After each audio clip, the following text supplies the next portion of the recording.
الحمد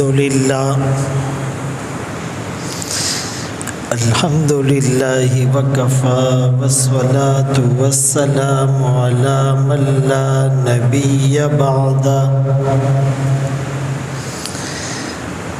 أما بعد فأعوذ بالله من الشيطان الرجيم. بسم الله الرحمن الرحيم.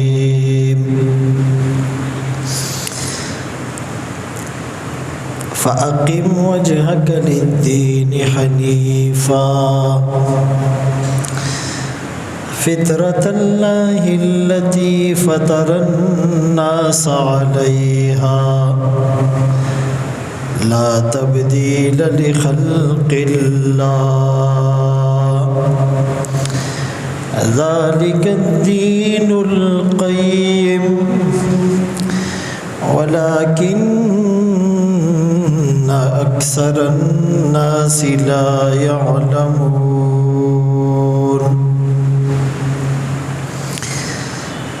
وقال النبي صلى الله عليه وسلم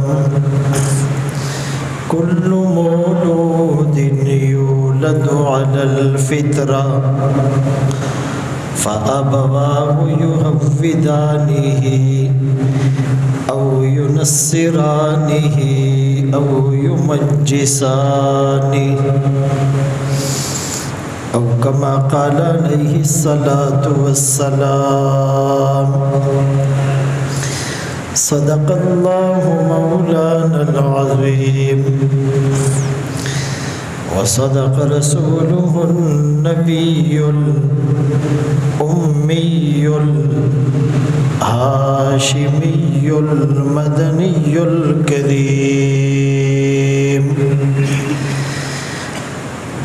ونحن على ذلك لمن الشاهدين والشاكرين والحمد لله رب العالمین.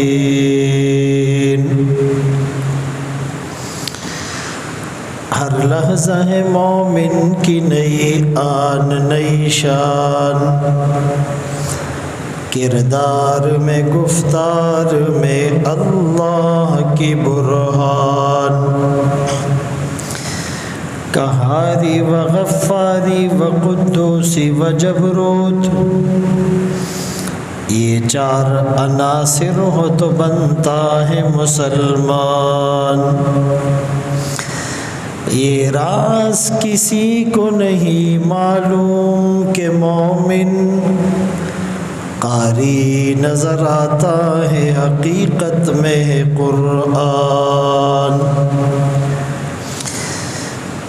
واجب الاحترام عزیزان گرامی، آپ کے سامنے قرآن کریم فرقان مجید کی ایک آیت کریمہ تلاوت کی اور سرکار دو عالم تاجدار مدینہ محمد مصطفیٰ احمد مجتبیٰ صلی اللہ علیہ وسلم کی حدیث مبارکہ پیش کی. قرآن کی اس آیت میں اللہ کریم فرما رہے ہیں کہ اسلام دین فطرت ہے. اللہ نے لوگوں کو فطرت کے مطابق پیدا کیا. اللہ کی خلقت میں، اللہ کی فطرت میں کوئی تبدیلی نہیں کر سکتا. یہی دین قیم ہے، مضبوط دین ہے. تم نے اسی کی طرف اپنے چہرے کو متوجہ رکھنا ہے. اکثر لوگ اس بات کو نہیں سمجھتے. یاد رکھیں کہ بہت سے لوگوں کو جب کوئی بات سمجھائی جائے تو آگے سے ان کا جواب یہ ہوتا ہے کہ جی یہ تو اکثر لوگ کرتے ہیں، یہ تو ساری دنیا کرتی ہے.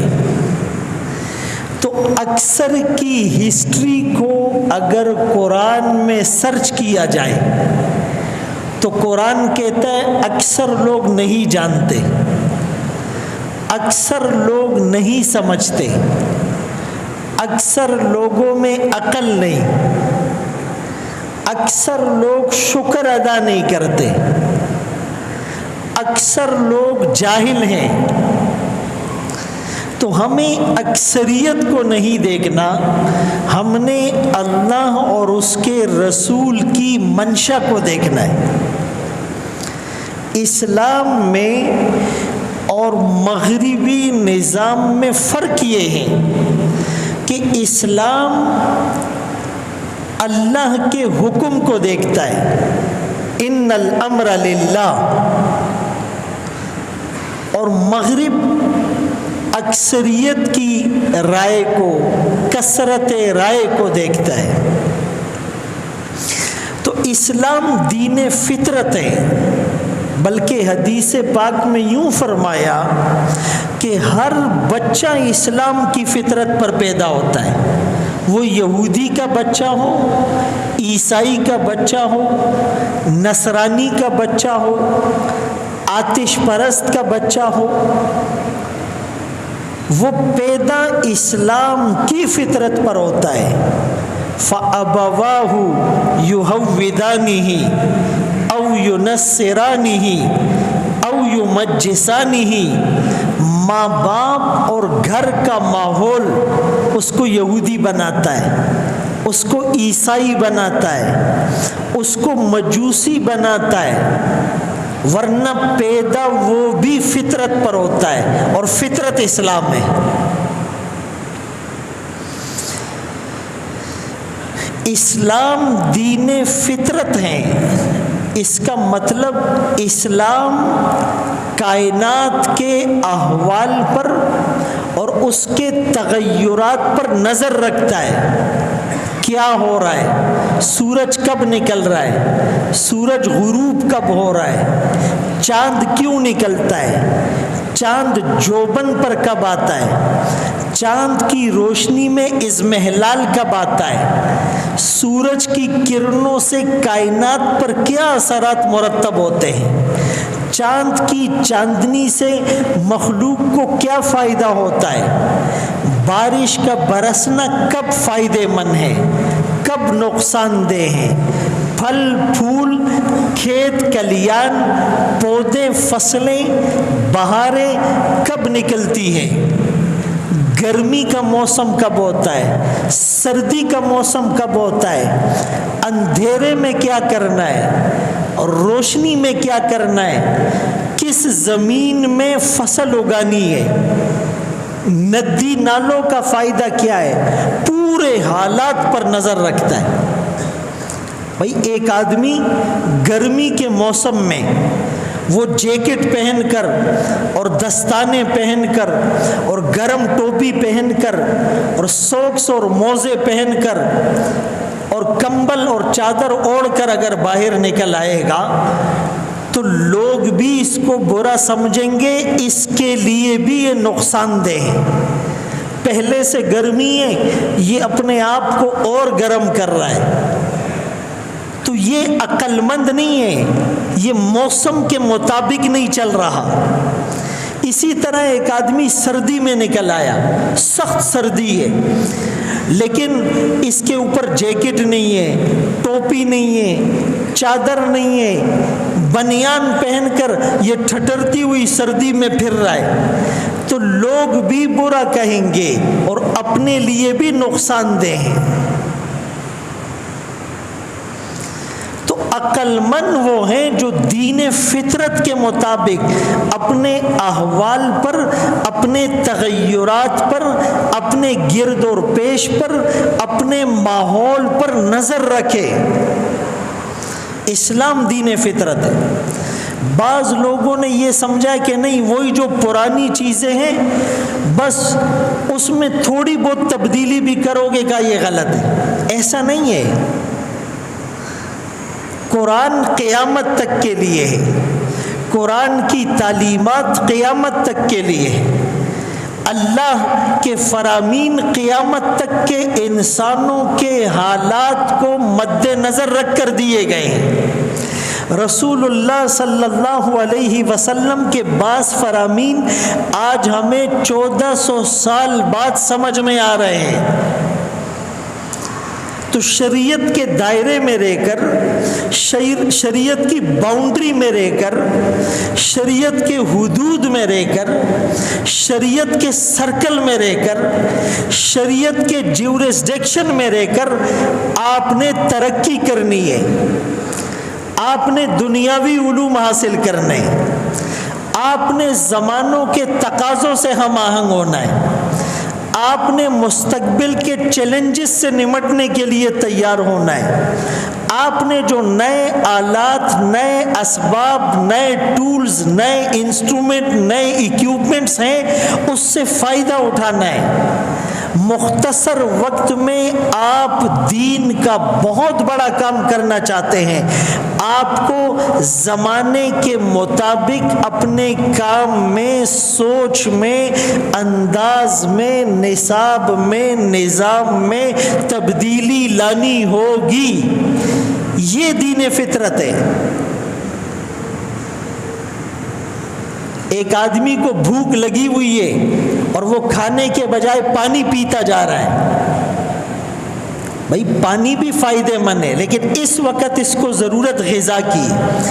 ایک آدمی کو بہت پیاس لگی ہوئی ہے، بھوک نہیں ہے، لیکن وہ پانی کے بجائے کھانا کھاتا جا رہا ہے۔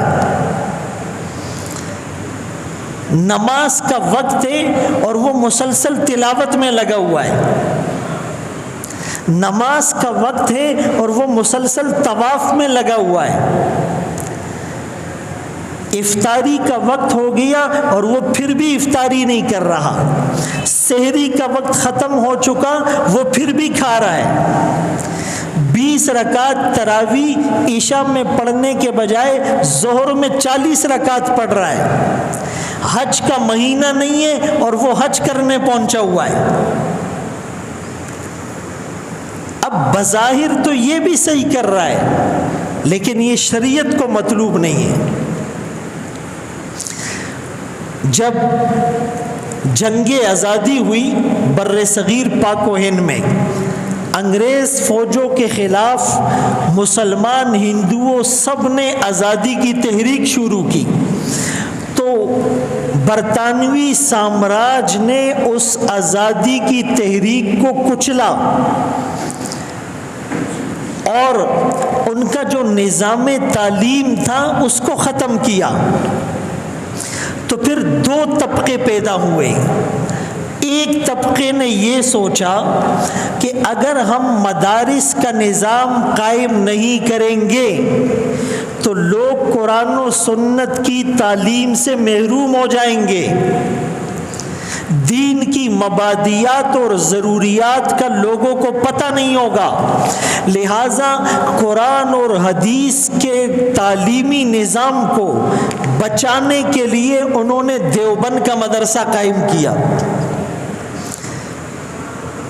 سہارنپور کا مدرسہ مظاہر العلوم قائم کیا کہ مسلمانوں کا دینی تشخص باقی رہے۔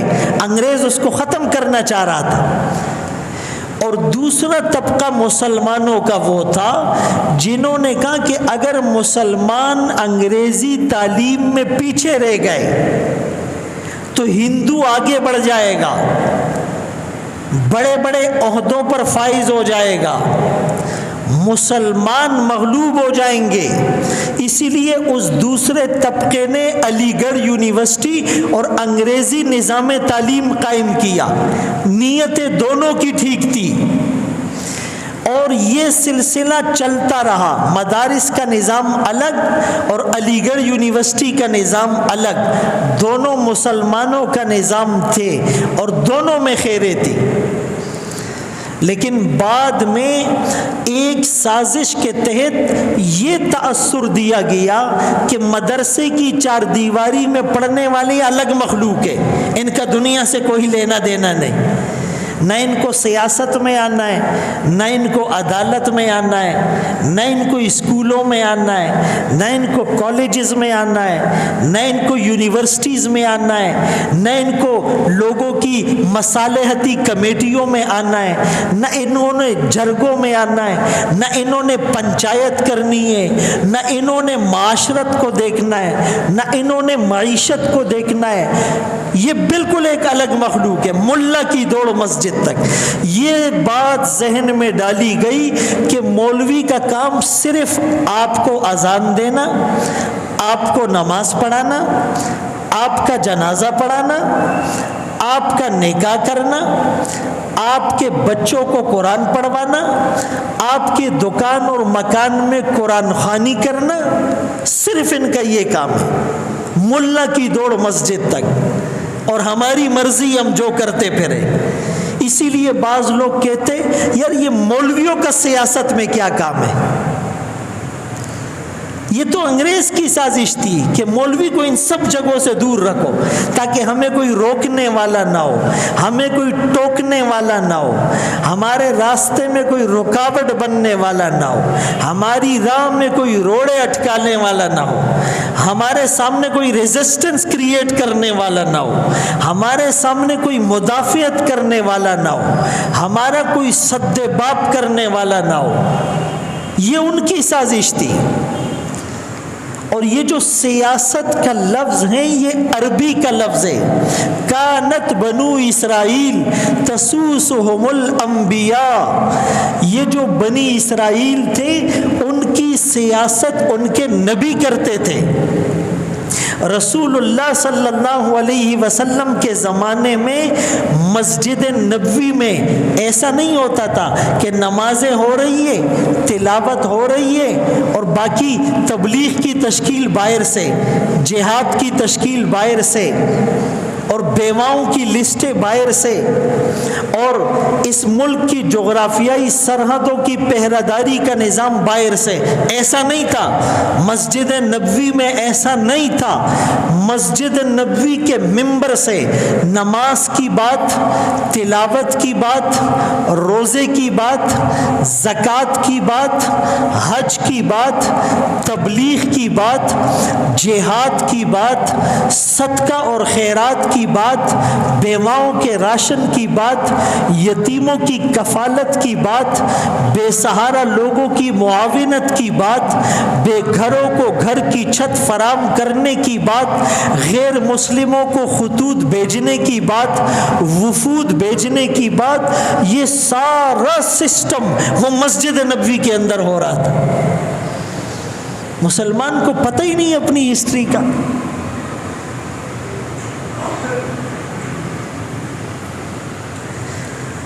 ایک شخص نے ایک مولانا صاحب کو کہا کہ جی مولانا صاحب آپ کی باتیں مجھے بہت اچھی لگتی ہیں، آپ تقریر بہت اچھی کرتے ہیں، لیکن آپ بیچ میں سیاست کی بات کیوں کرتے ہیں؟ یہ آپ نہ کریں۔ بھئی ہمیں وہ مولوی پسند ہے جو ہماری مرضی کی بات بولے۔ 20 سال کسی عالم کو ہم فالو کریں گے، ایک بات اس نے ایسی کہہ دی جو ہمیں سمجھ میں نہیں آئی، ہمارا علم کم ہے، ہماری عقل کم ہے، ہماری دینی نالج کم ہے، ہماری دور اندیشی کم ہے، ہمیں سمجھ میں نہیں ہے، ہم کہتے بس یار دن میڑا تورش، اس عالم سے میرا دل بھر گیا ہے۔ یعنی جب تک وہ آپ کی منشا کی بولی بولے وہ اچھا ہے۔ تو اس عالم کو بھی کسی نے کہا مولانا صاحب آپ بیچ میں سیاست کی بات نہیں کریں۔ اس نے کہا ٹھیک ہے۔ آپ کو پتہ ہے 2001 میں جب 9/11 کا واقعہ ہوا تو مراکش کی 600 مسجدوں سے خطیبوں کو فارغ کر دیا، تالے لگا دیے۔ سعودیہ میں کئی خطیبوں کو گرفتار کر لیا۔ یہ لوگ ممبر پر سیاست کی بات کرتے ہیں، امریکہ کے خلاف بات کرتے ہیں، یورپ کے خلاف بات کرتے ہیں، IMF کے خلاف بات کرتے ہیں، ورلڈ بینک کے خلاف بات کرتے ہیں، UNO کے خلاف بات کرتے ہیں، OIC کے خلاف بات کرتے ہیں، اسی لیے ان کو فارغ کر دیا۔ تو اس عالم نے کہا ٹھیک ہے بھائی، اس ممبر پر بیٹھ کر میں آپ کو قرآن اور حدیث بتاؤں یا نہیں؟ کہا بالکل بتائیں۔ کہا پورا قرآن بتاؤں یا آدھا قرآن؟ کہا پورا قرآن۔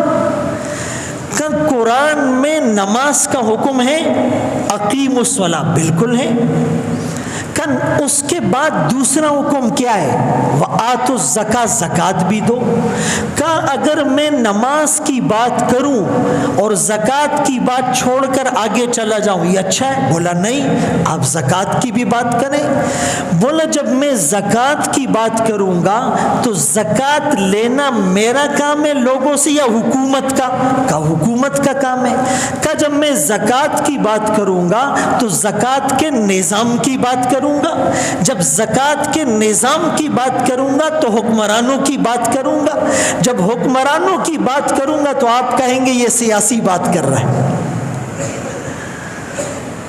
کہا پھر دوسری بات، کہا قرآن میں روزے کا حکم ہے، انشاءاللہ روزہ آ رہا ہے، کتب علیکم الصیام، تمہارے اوپر رمضان کے روزے فرض کیے گئے۔ اسی کے ساتھ دوسرا حکم ہے قصاص کا، وَلَكُمْ فِي الْقِصَاصِ حَيَاةٌ يَا أُولِي الْأَلْبَابِ، تمہارے لیے قصاص میں زندگی ہے۔ کہا اگر میں روزے کا حکم بتاؤں اور قصاص کو چھوڑ دوں یہ اچھا ہے؟ کہا نہیں بھائی، روزے کو جب آپ بتا رہے ہیں قرآن میں اسی کے ساتھ قصاص کی بات بھی ہے، آپ قصاص کی بات بھی کریں۔ کہا جب میں قصاص کی بات کروں گا تو قاتل سے قصاص میں لوں گا یا حکومت؟ کہا حکومت کا کام ہے۔ کہا جب میں پھر حکومت کی بات کروں گا آپ کہیں گے جی مولانا صاحب سیاسی بات کر رہے ہیں۔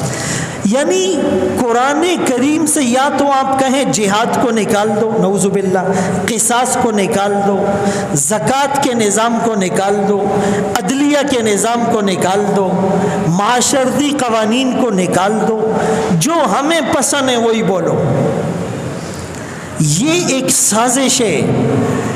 آج مسجد میں جب دینی مسائل کے ساتھ دنیاوی امور پر بات ہوتی ہے، سیاسی امور پر بات ہوتی ہے، ریاست مدینہ پر بات ہوتی ہے، خلافت راشدہ کے نظام پر بات ہوتی ہے، تو لوگ کہتے جی یہ عجیب باتیں ہیں۔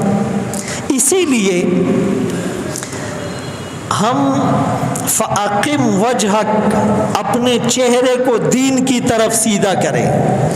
جب آدمی کا چہرہ متوجہ ہوتا ہے تو دل بھی متوجہ ہوتا ہے، جب چہرہ اور دل متوجہ ہوتا ہے تو بدن کی سعی اس پر مرتب ہوتی ہے، آدمی ان دونوں کی ڈائریکشن پر کام کر رہا ہوتا ہے۔ دین کو سمجھو۔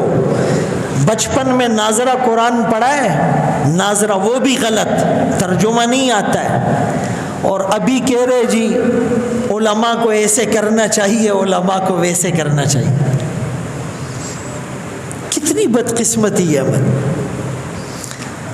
ایک آدمی کرکٹ کا کھلاڑی ہے اور وہ کاک بال سے کھیلنے کے لیے میدان میں اتر رہا ہے، ہیلمٹ نہیں پہنا ہے، گلوز نہیں پہنے، شوز نہیں پہنے، وہ جو پیڈ ہوتا ہے کرکٹ کا وہ نہیں پہنا ہے۔ آپ مجھے بتائیں وہ اپنے آپ کو خطرے میں ڈال رہا ہے، پوری تیاری کے ساتھ اترے گا تو کامیاب ہوگا۔ ایک آدمی سوئمنگ کے لیے اتر رہا ہے اور سوئمنگ کا جو اس کا پورا ایک کٹ ہوتی ہے اس کو پہنے بغیر اتر رہا ہے، ڈوب جائے گا، آکسیجن کی کمی ہوئی تو مر جائے گا۔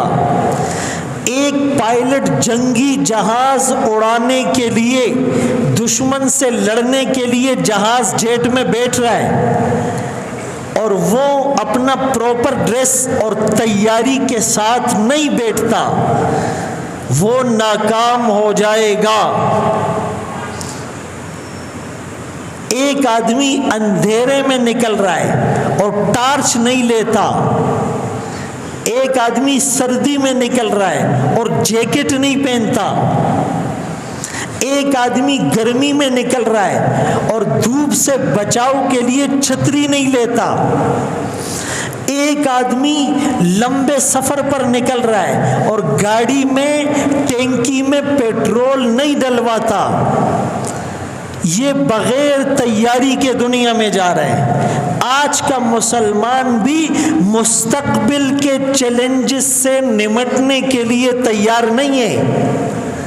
مسلمان کو اپنی تاریخ کا پتہ نہیں، نبی کی سیرت کا پتہ نہیں۔ سیرت ہم کس کو کہتے ہیں؟ کہ آقا کا چہرہ، آقا کے بال، آقا کے زلفیں، آقا کا لباس، آقا کا عمامہ، یہ صورت ہے۔ سیرت کیا ہے؟ آقا تبلیغ میں کب نکلے، آقا جہاد میں کتنی بار نکلے، آقا نے صحابہ کی تشکیلیں کب کب کی، آقا نے دشمنوں کو خطوط کب بھیجے، آقا نے وفود کتنے بھیجے، آقا نے سفیر کس کو بنایا، آقا نے جنگی حکمت عملی کو پلان کیسے کیا، آقا نے ریاست مدینے کے سرویلنس کا سسٹم کیسے بنایا، آقا نے ڈاک کا اور پولیس کا یہ نظام کیسے قائم کیا۔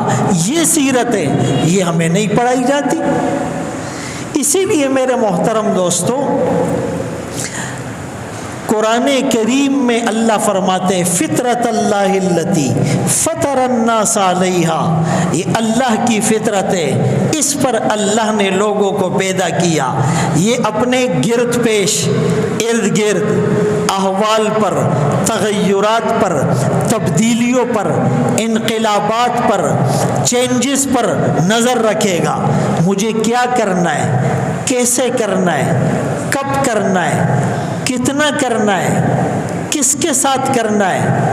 فطرت اللہ التی فطر الناس علیہا لا تبدیل لخلق اللہ ذالک الدین القیم ولکن اکثر الناس لا یعلمون۔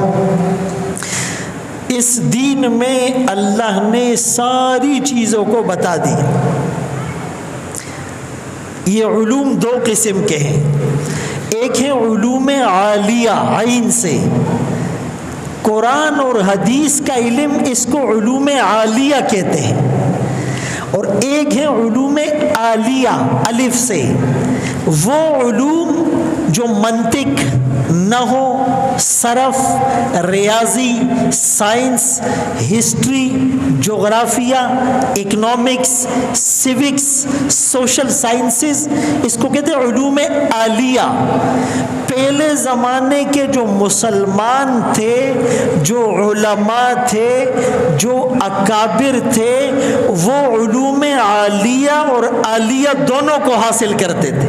صبح قرآن اور حدیث پڑھتے پڑھاتے تھے، شام کو ریاضی میں، طب میں، سائنس میں، جغرافیے میں، ہسٹری میں، سوشل سائنسز میں تحقیقیں کرتے تھے۔ ابن الہیثم کون تھا؟ مسلمانوں کا سب سے بڑا سائنسدان، عالم بھی تھا۔ ابو ریحان البیرونی کون تھا؟ جابر بن تیان کون تھا؟ ابن بطوطہ کون تھے؟ امام غزالی کون تھے؟ یہ وہ لوگ تھے جنہوں نے دونوں علوم کو حاصل کیا۔ تو مسلمانوں نے ہزاروں سال تک ہندوستان پر حکمرانی کی، یورپ پر حکمرانی کی۔ ایک سازش کے تحت مسلمانوں کو یہ پڑھایا گیا کہ بس تم نے ان علوم کی طرف نہیں جانا ہے۔ مفتی محمد شفیع رحمۃ اللہ علیہ، جو مفتی تقی عثمانی صاحب دامت برکاتہم العالیہ کے والد محترم تھے، تعلیمات اسلامیہ بورڈ حکومت کو انہوں نے اس زمانے میں تجاویز دی تھی کہ ایسا نظام بنایا جائے کہ میٹرک تک یکساں نظام تعلیم ہو۔ ہر بچہ چاہے وہ عالم بنے یا نہ بنے، میٹرک تک اس کو علاقائی زبان، قومی زبان اردو زبان، بین الاقوامی زبان انگریزی زبان، دینی زبان عربی زبان، اس کے ساتھ ساتھ اسلام کی مبادیات، ضروریات، سائنس، معاشرتی علوم، یہ علوم سب کو پڑھائے جائیں۔ پھر میٹرک کے بعد مرضی ہے، کوئی جا کر عالم بنے، کوئی جا کر ڈاکٹر بنے، کوئی جا کر انجینئر بنے، کوئی جا کر سائنسدان بنے، کوئی جا کر چارٹر اکاؤنٹنٹ بنے، کوئی جا کر ماسٹر آف کمپیوٹر کا ڈپلومہ لے، اس کے بعد بیسک سب کی ایک ہونی چاہیے، اقرأ بسم ربک الذی خلق خلق الانسان من علق۔ قرآن کریم میں 30ویں پارے میں سورہ علق ابتدائی آیات جو نازل ہوئی، پہلا حکم کیا تھا؟ اقرأ۔ عیسیٰ علیہ السلام کے بعد 570 سال تک کوئی نبی نہیں آیا، تقریباً 650 سال۔